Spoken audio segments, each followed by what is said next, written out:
बारिश झमाझम हो रही थी और रात के 7:30 बजे का समय था और एक पुलिस वाली जिसके कपड़े भीगे हुए थे वो एकदम से एक ऑटो वाले को हाथ देकर रोक देती है।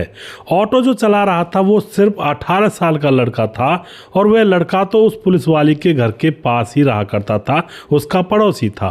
अब उस ऑटो के अंदर वह बैठ जाती है और उस लड़के ने पूछा, मैम साहब आज तो लेट हो गई आप? वह कहती है कि हाँ आज लेट हो गई, मुझे कुछ काम था। और उसके बाद वह कहती है चलो मुझे घर छोड़ दो।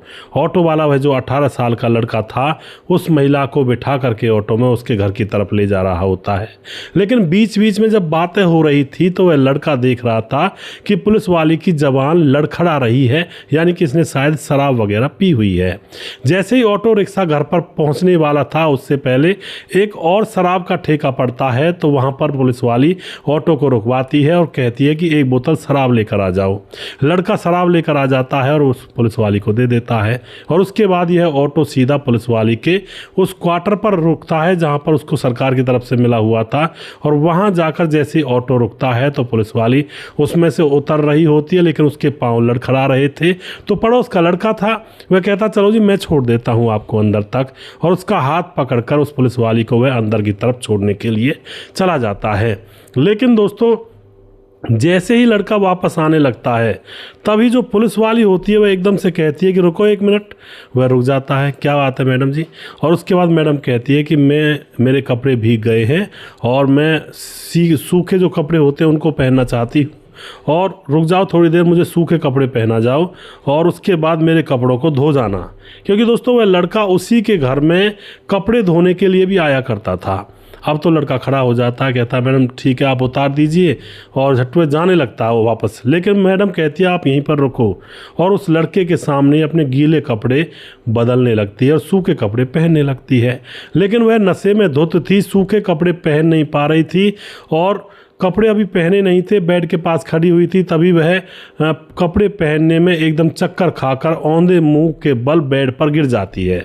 अब तो अर्धनग्न शरीर था उसका, और उसके बाद वह कहती है अरे मुझे कपड़े पहना दो, खड़े क्या हो वहाँ पर। लड़का जो कि शर्मा रहा था मुंह फेर लेता है, लेकिन जब मैडम कह रही थी तो वह कपड़े जो सूखे कपड़े थे उनको पहनाने के लिए चला जाता है। अब दोस्तों उसके बाद वह जाता है लड़का और जा करके उसको कपड़े पहनाने की कोशिश करने लगता है। अब उसके बाद इस घटना के अंदर क्या होता है, कपड़े पहनाए जाते हैं या कपड़े उतारे जाते हैं, पूरी कहानी यहाँ पर जानिएगा। बड़ी ही दिलचस्प और रोचक कहानी है और इन घटनाओं से कहानी आपको लग सकती है शायद इंटरेस्टिंग या फिर कुछ और तरीके की, लेकिन इससे हमें बहुत कुछ सीख मिलेगी। पूरी ज़रूर देखिएगा इस कहानी को, बहुत कुछ सीखने को मिलता है अंत में। नमस्कार, मैं हूँ सुदेश कुमार। दोस्तों यह घटना पश्चिम बंगाल के एक क्षेत्र के अंदर घटित होती है जहां पर एक नंदिनी नाम की एक 27 साल की महिला जो कि पुलिस विभाग में कार्यरत है, ड्यूटी पर जाया करती, सुबह शाम को ड्यूटी से वापस आ जाया करती, और उसके पति जो है वो बिजनेसमैन हैं। ज़्यादातर वह बिजनेस के सिलसिले में घर से बाहर रहा करते हैं। और जहां पर यह पुलिस वाली फिलहाल ड्यूटी कर रही है वहां पर जो घर लिया हुआ है वो सरकार की तरफ से नहीं मिला है, मिला भी होगा तो इसने लिया नहीं है। वो किराए का मकान इन्होंने दोनों पति पत्नी ने ले रखा है, थोड़ा अच्छा है और शायद हो सकता है सरकार की तरफ से कुछ मिलता हो तो वो क्वार्टर टाइप का हो और उसमें इनका गुजारा नहीं होता हो, तो इसने इन्होंने अलग से किराए पर, क्योंकि पति बिजनेसमैन है, पैसे का कोई परेशानी नहीं है, तो अलग से किराए का घर ले रखा है पूरा भरा पूरा, जिसमें गार्डन भी है छोटा सा और कई कमरे हैं और अच्छा आलीशान घर है। तो उसमें यह लोग रहा करते हैं, कोई भी परेशानी नहीं, कुछ भी नहीं। लेकिन दोस्तों जैसा कि बाहर निकलते हैं, लड़का हो या लड़की हो, कुछ ना कुछ गलत आदतें पड़ी जाती हैं। तो नंदिनी में कुछ शराब वगैरह पीने की आदत पड़ चुकी थी। इसके पति को कोई इससे ऐतराज़ नहीं था, वो तो खुद भी इसके पास बैठ करके खुद भी शराब पिया करता था, क्योंकि वो बिजनेसमैन था और वो इन चीज़ों को बुरा नहीं मानता था। वह कहता था कि हमारी लाइन में तो, बिजनेसमैनों की लाइन में तो बहुत सारी जो औरतें होती सब शराब पीती हैं, तो तुम भी पी लेती हो, क्या दिक्कत है इसमें? तो कोई दिक्कत नहीं, जब बुराई नहीं लग रहा किसी को तो फिर ये बुराई कहाँ रही। अब तो दोस्तों समय गुजर रहा होता है। नंदिनी के पड़ोस में एक गोपाल नाम का लड़का जिसकी उम्र होती है 18 साल, अभी अभी उसने 12वीं क्लास पास की है। वो देखने में बहुत ही सुंदर गोरा चिट्टा, उसके माँ बाप गरीब है, माँ की मृत्यु 2 साल पहले हो चुकी है बीमारी के कारण, और फिलहाल उसका पिता बहुत बीमार है। अब पिता बीमार है, बेटे ने अभी 12वीं क्लास ही पास की है, कहीं नौकरी लगेगा तो नौकरी में 10-12 हज़ार रुपये मिलेंगे, कहीं मजदूरी भी करेगा तो। उसके पिता जो कि ऑटो चलाया करते हैं, अब उसका पिता बीमार है बहुत ज़्यादा, और जो गोपाल है वह पिता के सामने बैठा हुआ रो रहा है कि बाबा माँ भी छोड़कर चली गई और तुम भी मुझे छोड़कर चले जाओगे तो मैं कैसे रहूँगा। लेकिन उसका बाबा कहता है बेटा घबराओ मत, मैं ठीक हो जाऊंगा, बस एक बार मेरा किसी तरह से इलाज हो जाए ना, फिर मैं अपने बेटे के ऊपर बिल्कुल भी आँच नहीं आने दूंगा। लेकिन दोस्तों यहाँ पर बेटा कहता है बाबा अब पैसे कहाँ से लाऊं, पैसों की ज़्यादा ज़रूरत थी उनको और पैसे नहीं थे दवाई गोलियों के लिए भी। तो अब पिता कहता है बेटा ऑटो को चला लेगा तू। अब वह ऑटो को कभी कभी चला लिया करता था, वह कहता हाँ बाबा इसको तो मैं चला लूँगा। तो ऑटो चलाने के लिए उसका पिता कह देता है कि बेटा ऑटो चला, कुछ पैसे कमेंगे उससे हम घर का खर्चा चलाएंगे और कुछ दवाइयाँ आ जाएंगी। तो अब ये जो 18 साल का बेटा होता है गोपाल ऑटो पर मतलब चढ़ जाता है, एक तरह से ऑटो चलाने लगता है, कहीं से कहीं, कहीं से कहीं, किसी चौराहे से किसी चौराहे, वहीं पर ऑटो चलाने लगता है। दोस्तों वो शहरी था। अब तो ऑटो चला चला कर ये शाम को आता है तो इसको 500-600 रुपये कमाई हो जाती है और जो CNG वगैरह डल करके उसके अलग से खर्चा निकल आता है। तो वो लड़का बहुत खुश होता है, बाबा देखो 500-600 रुपये कमा कर लाया हूँ आज मैं। अब बाबा खुश हो जाता है, बेटा इससे हमारा गुजारा हो जाएगा, बस थोड़ी दवाइयों की चिंता है, क्योंकि जब दवाइयाँ आती है ना तो बहुत ज़्यादा पैसा चाहिए होता है, वरना गुजारे की बात तो बहुत अच्छी बात है, गुजारा तो इससे हमारा खूब काफ़ी हो जाएगा। 500 रुपये तो हम बाप बेटों पर खाए भी नहीं जाएंगे, इतना अन्न तो। अब तो यहाँ पर ये चला रहे थे काम, कोई दिक्कत नहीं थी। एक दिन की बात होती है, जो बाबा होता है उसकी तबीयत कुछ ज़्यादा ख़राब हो जाती है, उसको हॉस्पिटल में ले जाना पड़ता है और वहाँ पर कुछ पैसों की ज़रूरत थी। अब उस लड़के के पास जमा पूंजी तो थी नहीं, क्योंकि जो भी जमा पूंजी पिता ने कमाई थी वो भी सारा का सारा इस बीमारी के चक्कर में वह सब कुछ उठ चुका था। कुछ तो पहले माँ बीमार थी उसमें खर्च हो गया, और एक चौल थी छोटी सी वो भी गिरवी रख दी थी इन्होंने पिता की बीमारी में, तो अब इनके पास पैसा कुछ था नहीं। लड़का देखता है इधर उधर, कहता है कि मुझे पैसे चाहिए, अब कहाँ से लाऊँ कैसे लाऊँ। तकरीबन उसको 10-12 हज़ार रुपये चाहिए थे उस टाइम। अब वहीं पर वह जो पड़ोस में रहने वाली नंदनी होती है उस हॉस्पिटल में किसी कैदी को लेकर आई थी, जैसे कोई कैदी बीमार हो जाता है या फिर मेडिकल करवाना होता है किसी का, इस तरह से आई हुई थी। वह उस लड़के को परेशान देखती है, उसके पास जाती है, उसके पिता से कहती है रामदीन कैसी तबीयत है तुम्हारी फ़िलहाल। रामदीन कहता है मैडम जी वैसे तो ठीक है, लेकिन उसकी आंखों में आंसू आ जाते हैं। इधर वह बेटा था जो 18 साल का, वह भी रो रहा था। अब मैडम देखती है कि कोई ना कोई तो परेशानी है और यह तो हमारे पड़ोसी है, पड़ोसी की मदद करनी चाहिए। उस लड़के से कहती है बेटा क्या हुआ गोपाल।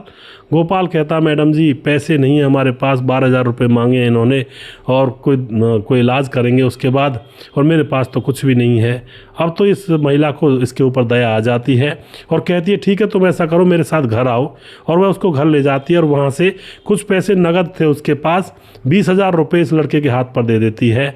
और लड़का इसके पाँव पड़ता है, इसका बहुत बहुत शुक्रिया करता है कि मैडम जी मैं बहुत जल्दी दे दूंगा। मैडम कहती है चलो ठीक है कितने दिन में दे दोगे तुम ये बताओ। वह कहता है कि मैं 2 महीने में दे दूंगा। अब मैडम हंस जाती है, क्योंकि वह तो वैसे ही मज़े ले रही थी कि बच्चे को देखो क्या कहता है। और उसके बाद वह ठीक कहती है ठीक है तुम इलाज करवाओ, 12 हज़ार रुपये यहाँ पर खर्च हो जाएंगे, 8 हज़ार रुपये बचेंगे, उनसे कुछ दवाइयाँ आ जाएंगी और कुछ एडवांस तुम अपने पास रख लेना, तुम पर ज़्यादा परेशानी नहीं आएगी। अब तो लड़का बहुत खुश हो जाता है मैडम से और उसका धन्यवाद देकर हॉस्पिटल पहुँचता है, बाबा के इलाज के लिए पैसे देता है।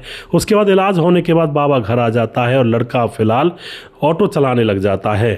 धीरे धीरे समय गुजर रहा होता है, 2 महीने गुजर जाते हैं, लेकिन पैसे नहीं दे पाता है, क्योंकि ऑटो से उतनी ही कमाई होती थी जिससे घर का खर्चा चल जाए या फिर थोड़ी बहुत दवाइयाँ आ जाएं, उससे ज़्यादा बचत हो नहीं पाती थी।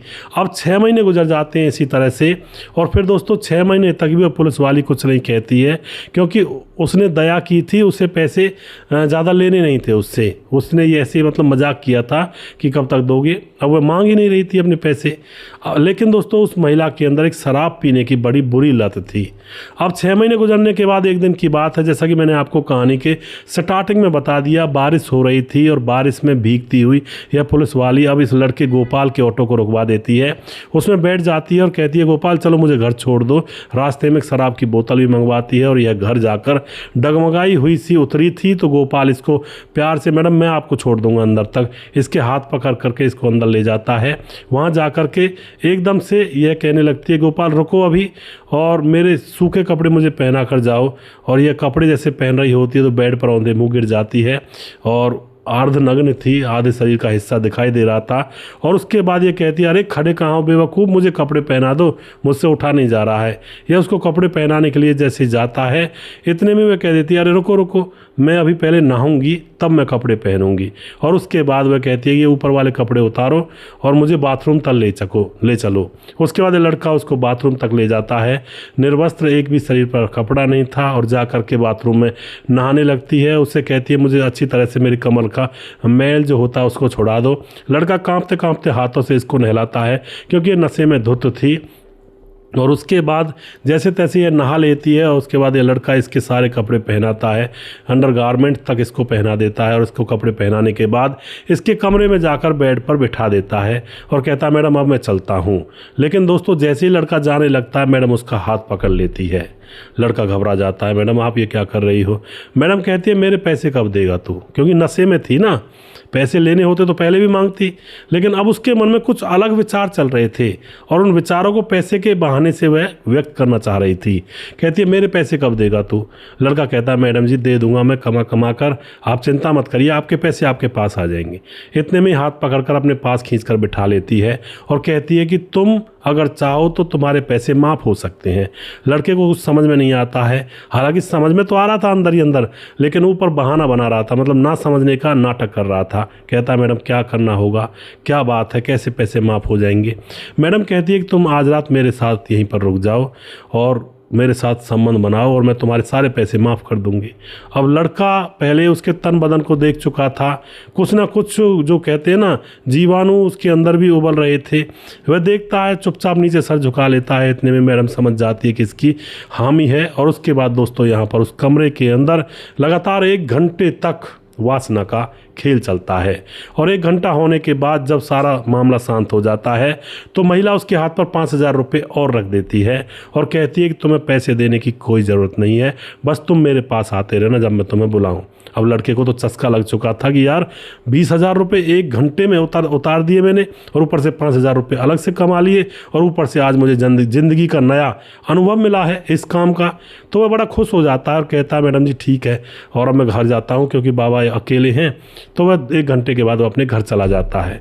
अब वहाँ जाने के बाद दोस्तों, अब तो यह सिलसिला हर 2 दिन में 3 दिन में ऐसे होने लगा था, क्योंकि जो महिला मैडम थी, जो महिला पुलिस थी नंदिनी, उसके जो पति थे बिजनेसमैन थे, कई बार तो वह विदेश में महीनों महीनों तक रहे आया करते थे। तो ज़्यादातर वह बाहर रहा करते और नंदिनी घर में उस लड़के को अपने पास बुला लिया करती। क्योंकि दोस्तों, वह लड़का जब ज़्यादा परेशानी में था तो नंदिनी ने उसको अपने घर के कपड़े धोने के लिए भी अपने घर पर लगाया हुआ था कि तुम हमारे घर के कपड़े धो दिया करो, तुम्हारा कर्जा धीरे धीरे इसी में से कट जाएगा, या फिर तुम चाहो तो पैसे दे दूंगी इसके में। तो लड़का कहता कि नहीं मैडम, मैं पैसे वैसे नहीं लूँगा, 1 घंटा काम पर जाने से पहले मैं आपके काम को निपटा दिया करूँगा, मुझे पैसे नहीं चाहिए, बस आपके पैसे मैं धीरे धीरे दे दूंगा जो मेरे ऊपर कर्जा है। तो मैडम ने उसको पहले ही कपड़े धोने पर लगाया हुआ था अपने घर में, और अब यहाँ पर बहुत कुछ चीज़ों पर लगा लिया था। अब क्या होता है दोस्तों, 2 दिन में 4 दिन में ये काम होने लगता है, धीरे धीरे समय गुजर रहा होता है। तभी गुजर जाते हैं 4 महीने और 4 महीने जब गुजर जाते हैं तो एकदम जब इस लड़के का बाबा ठीक हो जाता है, तो अब वह अकेला रह सकता था अपनी झोंपड़ी में, और कोई दिक्कत नहीं थी, हरदम बच्चे को साथ रहने की कोई ज़रूरत नहीं थी। तो अब वह कहती है, मैडम कि आज तुम्हें मेरे साथ ही रुकना होगा, क्योंकि कई बार उसको अब वह घर पर भी रोक लिया करती रात भर के लिए। तो लड़का अपने बाबा से कहता है कि बाबा, मुझे अपने दोस्त के यहाँ घर जाना है। वो कह रहा था कि आज हम एक फंक्शन करेंगे, पार्टी वार्टी है, जन्मदिन है, तो आज रात में वहीं रुक जाऊंगा। बाबा से ये कह करके वह मैडम के घर पर पहुंच जाता है और पूरी रात भर वहां पर उसके साथ वह संबंध बनाता है।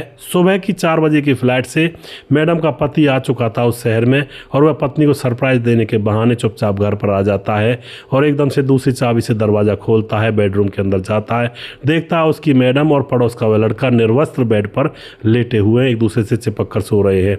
उसका तो पारा 7वें आसमान पर पहुंच जाता है। पति को देखकर वे दोनों एकदम से हड़बड़ाकर उठते हैं, कपड़े वगैरह पहनते हैं, और फिर पत्नी माफ़ी मांगने लगती है, लेकिन पति उसके साथ झगड़ा करता है। लड़का अपने घर चला जाता है, क्योंकि पति थोड़ा समझदार था। लड़के की क्या गलती, लड़का तो 18 साल का है, उसकी पत्नी 28 साल की है, और फिर वह ऐसे पचड़ों में नहीं पड़ना चाहता था। उसको पता था कि कैसे कैसे कांड हो जाते हैं, गुस्से में अगर लड़के को कुछ कह दिया तो गड़बड़ हो जाएगी, ज़िंदगी बर्बाद हो जाएगी। वह समझदार था, वह अपनी पत्नी से झगड़ा करता है और अंत में वह कहता है कि ठीक है, तुम अपनी ज़िंदगी अपने हिसाब से जियो, मैं अपने हिसाब से जीऊँगा और मैं आज के बाद इस घर में नहीं आऊँगा। और वहाँ से वह छोड़ करके निकल जाता है।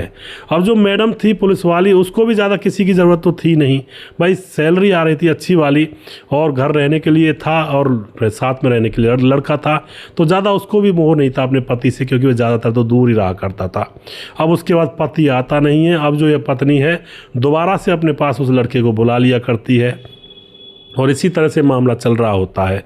लेकिन दोस्तों अब तो वह बिल्कुल कहते हैं ना, खुली छूट उसको मिल चुकी थी, कोई शर्म भी नहीं थी।